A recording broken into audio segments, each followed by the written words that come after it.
لیکن اثاثے ان کے کینیڈا میں ہیں. اور یہ کیسے ہوا ہے؟ نیب نے ڈائریکٹر مسعود عالم کو 27 جولائی کو طلب کر لیا. تو اب ان کے ساتھ کیا صورتحال آپ کو نظر آتی ہے؟ اور نیب جو کہتا ہوا نظر آتا ہے کہ 30 دن میں فیصلے نہیں ہوتے، تو ایسے لوگوں کو پکڑنے کے بعد کیا صورتحال؟ پہلے تو یہ دیکھیں نا رانا صاحب کہ احتساب اس وقت یعنی کہ عوام بھی چاہتی ہے، جو اس حکومت کے یعنی کہ اپنے نعرہ تھا کہ احتساب ہونا چاہیے، ہر فرد کہہ رہا ہے احتساب ہونا چاہیے اور بلا تفریق ہونا چاہیے. جو بار بار ہم یعنی کہ آج اگر ہم بات کریں کہ وہ احتساب کا نعرہ جو حکومت کی طرف سے تھا، میرے خیال میں احتساب ہو رہا ہے لیکن ایک طرف ہو رہا ہے. یعنی کہ اگر اپوزیشن کو دیکھیں تو آپ دیکھیں کہ کتنے رہنما اس وقت اہم رہنما جیل میں، کچھ رہنماؤں پر ریفرنس ظاہر ہیں وہ عدالتوں میں آ رہے ہیں. لیکن اگر ہم دوسری طرف دیکھیں حکومت کی اس میں الزامات آ گئے، سامنے چیزیں آ گئی، لیکن کچھ نہیں ہوا، نہ ریفرنس ظاہر ہوا، نہ افراد کو پکڑا گیا. تو احتساب کے اس جو ایک چل رہا ہے اس پر ایک سوالیہ نشان ہے اس وقت.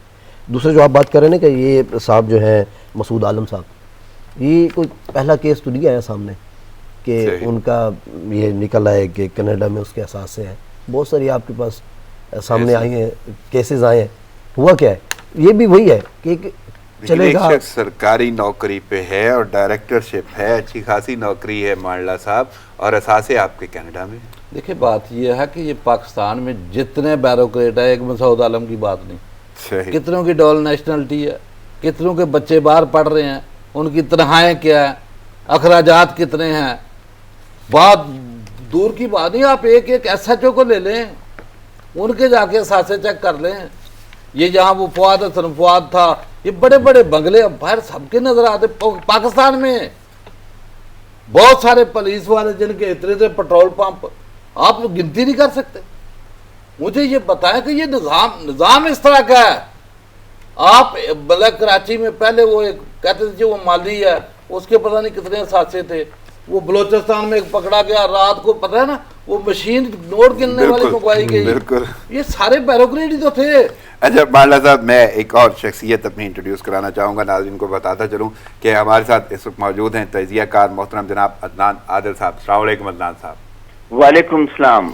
عدنان صاحب، گفتگو چل رہی ہے کرپشن کے حوالے سے، نیب کے حوالے سے، اور اہم بیان ہے چیئرمین نیب کا. انہوں نے بولا ہے کہ کیسز کا فیصلہ جو ہے وہ کیسز پر 30 دن میں فیصلہ ممکن نہیں ہے.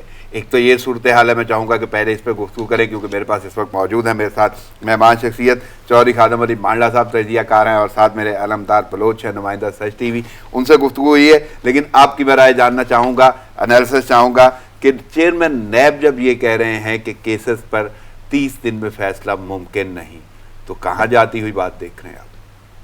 دیکھیں بات یہ ہے کہ اس کی تفتیش کے لیے 90 دن کا ٹائم دیا گیا ہے قانون میں. میرا خیال ہے قانون جو ہے اس میں کچھ اس میں ترمیم کی ضرورت ہے. 30 دن واقعی بہت کم ہیں. پاکستان کے جیسے حالات ہیں اس میں 30 دن میں فیصلہ کرنا واقعی کسی بھی اور آج تک ہو ہی نہیں سکا، کیونکہ ایک تو یہ ہے کہ ججز کی تعداد بہت کم ہے. ایک جج کے پاس جیسا کہ چیئرمین نیب کہہ رہے ہیں 50 کیسز ہیں. پھر وہ فوجداری جو ایک ضابطہ فوجداری ہے اس کو فالو کرتے ہیں. اس میں اتنے ٹیکنیکل ایشوز انوالو ہو جاتے ہیں کہ تاریخیں، جیسے ابھی آپ کے کولیگ بھی کہہ رہے تھے چودھری خادم علی صاحب، کہ وہ معاملہ جو ہے بہت طویل عرصے تک لٹک جاتا ہے. یہ تو بہت جلدی فیصلہ ہو سکتا ہے، لیکن فیصلہ جلدی جب ہو سکتا ہے جب یہ جو پروسیجر ہے CRPC فالو نہ کیا جائے. جب آپ CRPC فالو کرتے ہیں، اور یہ جو انگریزوں کا نافذ کیا ہوا قانون ہے، اس میں ٹیکنیکل ایشوز اتنے انوالو ہو جاتے ہیں کہ وہ معاملہ کافی لمبا ہو جاتا ہے. تو اب اگر ہم نے وہ ایک بہت طویل عرصے سے، کئی سو سال سے وہ ایک ہم نے قانونی نظام جو انگریزوں کا ہے وہ اختیار کیا ہوا ہے، تو اس کے تحت ہی کام کرنا ہے عدالتوں نے. اس سے کوئی مفر تو ہے نہیں، یہ کوئی طالبان کی عدالت تو ہے نہیں، یا اسلامی شریعہ عدالت تو ہے نہیں کہ فوراً ہی سن کر اور فیصلہ کر دیا جائے. تو یہ بات کسی حد تک ان کی درست ہے کہ 30 دن کی جو مدت ہے وہ بہت کم ہے. اور یہ پوری آپ کی جوڈیشری کا ایشو ہے، صرف یہ آپ کے احتساب عدالتوں کا ایشو نہیں ہے. آپ کے ملک میں اس وقت 17 لاکھ مقدمات جو ہیں وہ زیر التوا ہیں، اور اس وقت جو ججوں کی اسامیاں ہیں ان میں سے 1019 اسامیاں خالی ہیں. تو یہ کیوں نہیں اس کو پر کرتے؟ تو اس پہ ایک رجسٹرار کا بیان آیا تھا کہ ہوتا یہ ہے کہ جب ہم ججوں کی اپوائنٹمنٹ کے لیے امتحان لیتے ہیں تو وہ اکثر لوگ فیل ہو جاتے ہیں اس میں. تو اب یہ جو لاء کی تعلیم ہے وہ اتنی ناقص ہو گئی ہے کہ لوگ وہ امتحان ہی پاس نہیں کر پاتے. تو میرا خیال ہے اس میں حکومت اگر اس کی ول ہو تو کوئی طریقہ کار اختیار کرے, بڑے پیمانے پر جو ہے وہ لوگوں کی ٹریننگ کا انتظام کرے اور ان کو جج بھرتی کرے. یہ اب حکومت کہہ رہی ہے کہ یہ 120 جو جج ہم اگر اپوائنٹ کریں گے تو 2.5 ارب کا خرچہ ہوگا. اب پاکستان اتنا بڑا ملک ہے, اس کے لیے 2.5 ارب روپے میرے خیال میں تو کوئی خاص اہمیت نہیں رکھتے. جس ملک کا 800 ارب روپے کا وفاقی حکومت کا بجٹ ہو اور اتنے ہی بجٹ جو ہیں وہ صوبائی حکومتوں کے بھی ہوں, تو 2.5 ارب نکالنا کوئی بڑا مسئلہ نہیں ہے. اگر حکومت کی ول ہو اور حکومت کا ارادہ پختہ ہو تو میرا خیال ہے کہ یہ کام کیا جا سکتا ہے. اس قانونی نظام میں بھی کچھ اصلاح کی جا سکتی ہے. لیکن ادارے کی ساکھ جو ہمارا حکمران طبقہ ہے وہ چاہتا ہی نہیں کہ احتساب ہو. جیسے کہ ابھی آپ کے یہ ساتھی بھی کہہ رہے تھے کہ احتساب کوئی چاہتا ہی نہیں ہے. سارے جو لوگ ہیں, چاہے وہ سرکاری افسر ہوں, چاہے وہ سیاستدان ہوں, کسی کے بھی مفاد میں نہیں ہے کہ یہاں پر کرپشن کے خلاف کوئی بڑا کریک ڈاؤن ہو. لیکن اور عدنان صاحب, سوال تو یہ ہے کہ جب چیئرمین نیب یہ کہہ رہے ہیں اور ایک عرصے سے یہ سارا سلسلہ چل رہا ہے اور حالیہ حکومت کو 2 سال ہو گئے ہیں, بہت سارے بڑے بڑے ناموں کے ٹرائل ہو رہے ہیں, تو اب آ کے اگر آپ یہ جملہ بول دیتے ہیں کہ 30 دن میں کیس ناممکن ہے اس کا حل یا فیصلہ, تو آپ کو نہیں لگتا کہ جن شخصیات جن کی انوالومنٹ ہے اور جو جن کے کیسز ہیں ان کی شخصیت میں تو بہت کچھ اس سے چینج آ چکا؟ دیکھیے بات یہ ہے کہ یہ کوئی نئی بات تو ہے نہیں. اب چونکہ سپریم کورٹ نے نوٹس لے لیا تھا اس لیے انہوں نے جواب داخل کرا دیا. اب کیسز تو ہم نے دیکھا, نواز شریف صاحب کے بہت اسپیڈی ٹرائل ہوا, اس میں بھی کافی ٹائم لگ گیا تھا. وہ بھی کوئی 1 مہینے میں تو نہیں ہو گیا تھا, بہت کافی مدت لگ گئی تھی, بہت مہینے لگ گئے تھے. تو یہ اکثر یہ ہوتا ہے کہ جب ٹرائل میں تاخیر ہوتی ہے تو بہت سے گواہ جو ہیں غائب ہو جاتے ہیں. جب ایک ٹرائل 10-15 سال چلے گا تو بہت سے گواہ ادھر ادھر ہو جاتے ہیں. یہی مقصد بھی ہوتا ہے, جو آدمی ملزم ہوتا ہے وہ یہ چاہتا ہے کہ مدعا غائب ہو جائے, اصل شواہد جو ہیں وہ غائب ہو جائیں, کیس کمزور ہو جائے. اور دوسرا یہ ہوتا ہے کہ وہ مل ملا کر تفتیشیوں کے ساتھ رشوت دے کر اصل کاغذ جو ڈاکیومنٹ ہے وہ نکلوا لیتے ہیں اور اس کی جگہ فوٹو کاپی لگ جاتی ہے. تو پھر عدالت کہتی ہے فوٹو کاپی تو جو ہے یہ عدالت کے لیے قابل قبول ایویڈنس نہیں ہے, تو کیس وہاں بھی کمزور ہو جاتا ہے. زرداری صاحب کے کئی کیسز میں ایسا ہی ہوا کہ وہاں پہ فوٹو کاپی لگی ہوئی تھی, اصل ڈاکیومنٹ نہیں تھا, تو وہ پھر عدالت سے چھٹ گئے. تو یہ جو پورا نظام ہی کرپشن کے اوپر ہے, پاکستان کا نظام چل رہا ہے سفارش اور کرپشن کے اوپر. پورا پاکستان کا سسٹم, چاہے عدالتیں ہوں, میں اس کے بدلاؤ کی بات تو کروں گا, لیکن ایک اور خبر ہے, وہی حال ادھر ہے. عدنان صاحب اس کے بدلاؤ کی بات تو کریں گے, لیکن ایک اور خبر ہے, ڈائریکٹرشپ ہے, یعنی ڈائریکٹر ہیں KMC کے اور ان کے بھی اثاثے کینیڈا میں ہیں, طلب کر لیا ہے نیب نے, تو کیسے دیکھ رہے ہیں؟ جی طلب کر لیا, اچھی بات ہے, لیکن کسی نتیجے پہ بھی تو پہنچے نا. آپ یہ دیکھیے کہ نیب نے اب تک جتنے بھی کیسز اٹھائے ہیں وہ کسی نتیجے پہ کنوکشن نہیں ہوتی.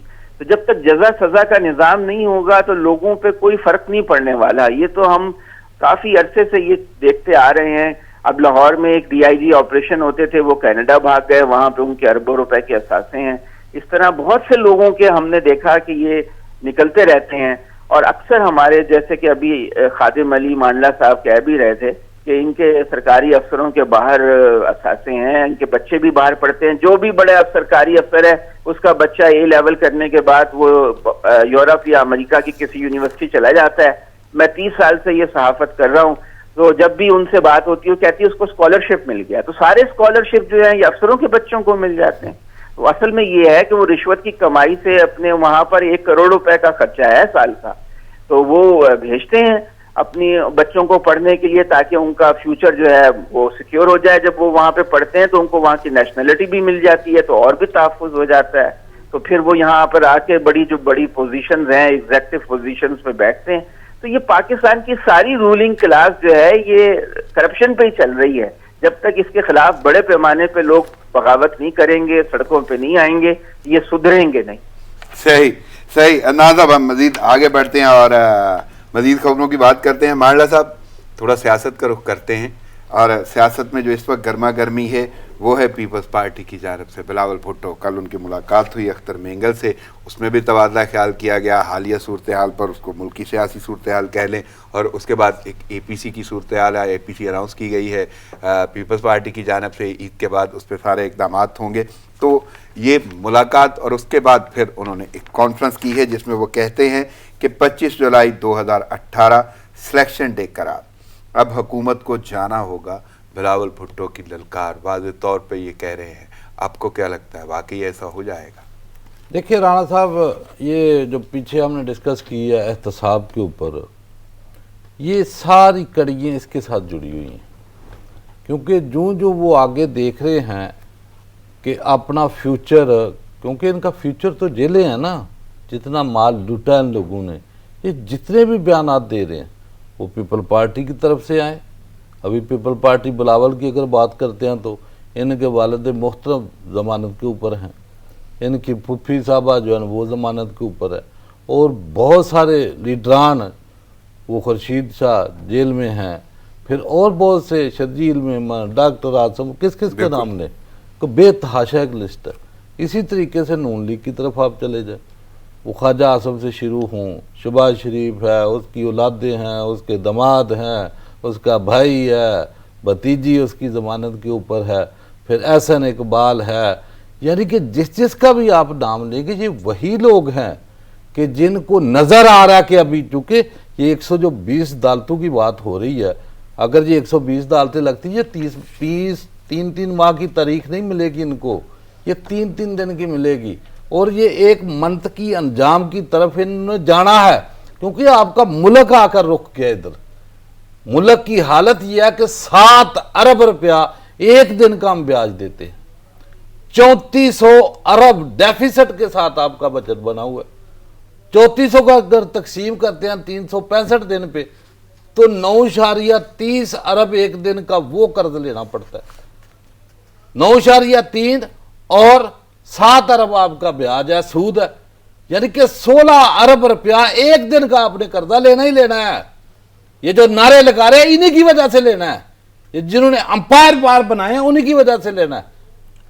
یعنی کہ اگر 16 ارب کو آپ ضرب دیں گے 365 دن کے ساتھ 6000 ارب قرضہ لے کے, اس سے کرنا کچھ نہیں ملک نے, صرف سود ادا کرنا ہے اور ملک چلانا ہے. یعنی یہ پھر جو باتیں ہو رہی ہیں صرف ایسے ہی ہیں, دعوے ہی. دعوے تو نظر آ رہے ہیں ان کو کہ بھائی یہ تو ایک وہ کیا ہے کہ بلیک میلنگ ٹیکٹرز, کہ ہم شور مچائیں گے کہ یہ حکومت گھر چلی جائے, یعنی کہ وہ احتساب سے پیچھے ہٹ جائے. یعنی یہ احتساب سے بچنے کے لیے یہ شور پیچھے ہٹتا ہے تو یہ ملک, میں نے بتایا نا اس کا پورا ایک میں نے فکر دے دیا آپ کو کہ ملک کا بجٹ کتنے میں بنا ہے, ایک دن کا ہم بیاج کیا دے رہے ہیں. آج احتساب, یہ تمام ادارے پاکستان کے جتنے بھی ہیں, عدلیہ ہو, جتنے بھی ادارے ہیں, یہ سب سنتے ہیں, دیکھتے ہیں, پڑھتے ہیں کہ بھائی ملک کا یہ حال ہو چکا ہے. اگر آج بھی اس کو بریک نہ لگی, اگر اس کے اوپر آج بھی سٹینڈ نہ لیا جس طریقے سے یہ ادارے کر رہے ہیں, تو میرا خیال ہے کہ آگے کتنا بھی آج دو گے. صحیح. مولانا صاحب آپ کا تو یہ کہنا ہے کہ یہ صورتحال ایسی ہے کہ یہ صرف احتساب سے بچنے کے لیے سارے کی سارے باتیں کی جا رہی ہیں اپوزیشن کی جانب سے. لیکن علمدار, آپ کل وہاں پہ موجود تھے, آپ فیلڈ میں تھے, آپ نے قریب سے دیکھا ساری صورتحال اور ساری کارروائی دیکھی, اور بلاول کی یہ باتیں, یعنی میں تو یہ کہوں گا ایک تو ان کا کہنا کہ 25 جولائی 2018 سلیکشن ڈے وہ قرار دیتے ہیں, اور دوسرا وہ کہتے ہیں کہ اب حکومت کو جانا ہوگا. کیا واقعی جانا ہوگا؟ آپ نے بڑے قریب سے انہیں دیکھا ہوگا, وہاں پہ سوالات بھی ہوں گے. آپ کو لگتا ہے ان کی باڈی لینگویج جو کہہ رہی تھی ویسا ہوتے جا رہا ہے؟ دیکھیں رانا صاحب, پہلے تو 2 سال حکومت کو ہو گئے ہیں, یعنی کہ 2 سال کا بہت بڑا عرصہ ہوتا ہے. اور جہاں تک سلیکشن ڈے کے حوالے سے بات کر رہے ہیں بلاول بھٹو, تو اپوزیشن نے پہلے دن سے ہی, یعنی کہ جب الیکشن ہوئے تھے اس دن سے ہی ایک کہہ دیا تھا کہ وہ بجنا جو دھاندلی کے اپوزیشن نہیں, وہ آپ وہاں پہ بھی آپ بلاول بھٹو کے نام لیں کہ انہوں نے واضح یہی بولا, مطلب پوری اپوزیشن نے, جس میں مولانا فضل الرحمان بھی, نون لیگ بھی, بلکہ حتیٰ کہ جو اتحادی بیٹھے ہیں اس وقت حکومت کے ساتھ, انہوں نے بھی اس الیکشن پہ سوالیہ نشان اٹھائے تھے. وہ ہو گیا. اب یعنی کہ آپ کو مولانا فضل الرحمان نے کئی جگہوں پہ باقاعدہ طور پہ جب ان کی ملاقاتیں شہباز شریف سے ہوئی یا ابھی لاسٹ میں زرداری صاحب اور بلاول کے ساتھ ان کی ملاقات ہوئی, انہوں نے یہ شکوہ دہرایا کہ میں آپ کو کہتا تھا کہ آپ میرے ساتھ نکلیں, اس حکومت کو ہم گھر بھیجیں, لیکن آپ نے میرا ساتھ دے دیا. لیکن بلاول نے کل بھی ایک بات واضح کی, بلاول نے کہا کہ ہم اس جمہوریت جو جمہوری سسٹم ہے اس کو چلانا چاہتے ہیں, جمہوری سسٹم کو چلنا چاہیے, لیکن 2 سال مانڈلا صاحب کی اپنی رائے ہوگی. اس کو بلیک میلنگ ٹیکٹکس میں نہیں سمجھتا. اگر پھر احتساب کی اگر ہم بات کریں تو پھر احتساب آپ کو دونوں طرف ہوتا ہوا نظر آئے تو پھر ہم کہہ سکتے ہیں کہ اپوزیشن ویسے شور کر رہی ہے. آپ دیکھیں کہ اپوزیشن کے کئی رہنما جن میں خورشید شاہ کا ہم نام لیں, اب آپ نے ان پر ابھی تک ثابت کیا ہے, وہ جیل میں ہے. اگر آپ دوسری طرف بات کریں, آپ کی جب چینی سکینڈل آیا, آج جہانگیر ترین کہاں ہے مجھے بتائیں, جہانگیر ترین چلا گیا, کسی کو پتہ چلا؟ تو یہ جو چیزیں ہیں 2 سال کل بلاول نے بہت سارے سوالات اٹھائے, آپ نے بھی سنا تھا, میں نے بھی سنا تھا, بہت ساری چیزیں کہی, روک سکو تو روک لو, یہ ہو جائے گا, روک سکو تو روک لو, یہ ہو جائے گا, 200 ارب واپس آ جائے گا, آپ کو احتساب ہوتا نظر آئے گا. وہ کہاں ہے؟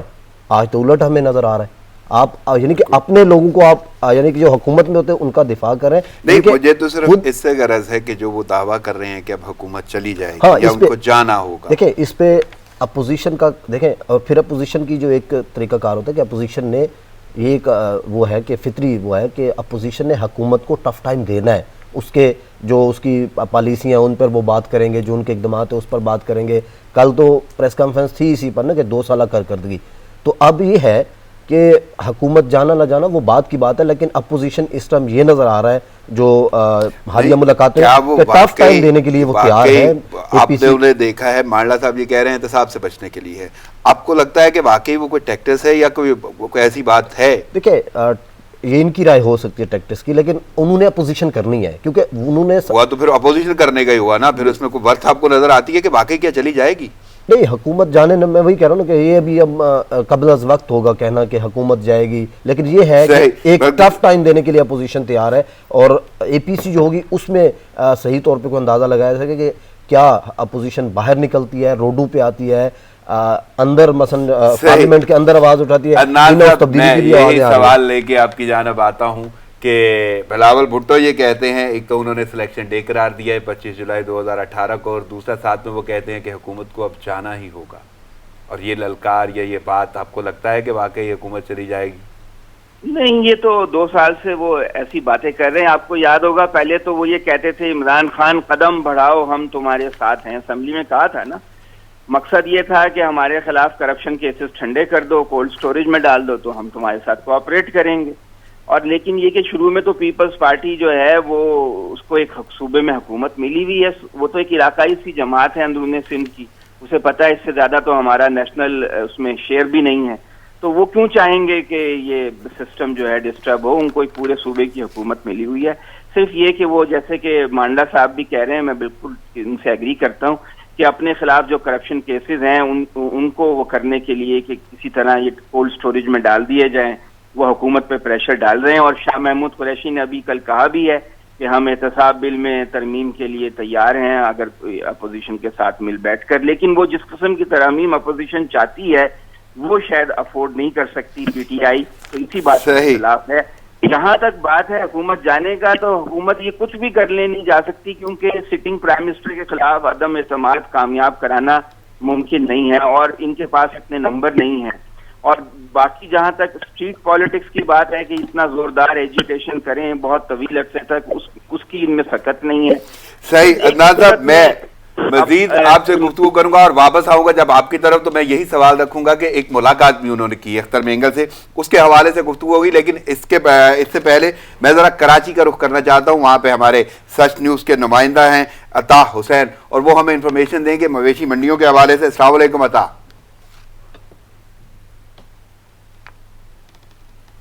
چلیں میں واپس آپ کی طرف آتا ہوں. عدنان صاحب, میں وہی سوال کہ یہ جو ملاقات ہے, چلے دعوے باتیں کانفرنسز وہ اپنی جگہ پہ ہیں, لیکن اختر مینگل سے جو ملاقات ہوئی ہے اس کو کیا رخ دیں گے آپ؟ بس یہ تو اب ایک وہ نفسیاتی طور پہ اپنی ایک آپٹکس ہوتے ہیں کہ عوام میں اپنی ایک مورائل کو اپنے بلند رکھنے کے لیے, یہ تاثر دینے کے لیے کہ اپوزیشن متحد ہے. جتنے زیادہ سے زیادہ لوگوں کو, نواب نصر اللہ جو زندہ تھے تو وہ تو ایسے تانگا پارٹیوں کو بھی اکٹھا کر لیتے تھے جن کے 1-2 رکن ہوتے تھے, وہ نمبر 11-12 ہو جاتا تھا جو اے پی سی ہوتی تھی اس میں. تو یہ تو ایک سیاسی ٹیکٹکس ہیں کہ چھوٹی چھوٹی جماعتوں کو بھی. لیکن یہ بات ٹھیک ہے کہ اختر مینگل جو ہیں ان کے 6 ارکان اسمبلی تو ہیں,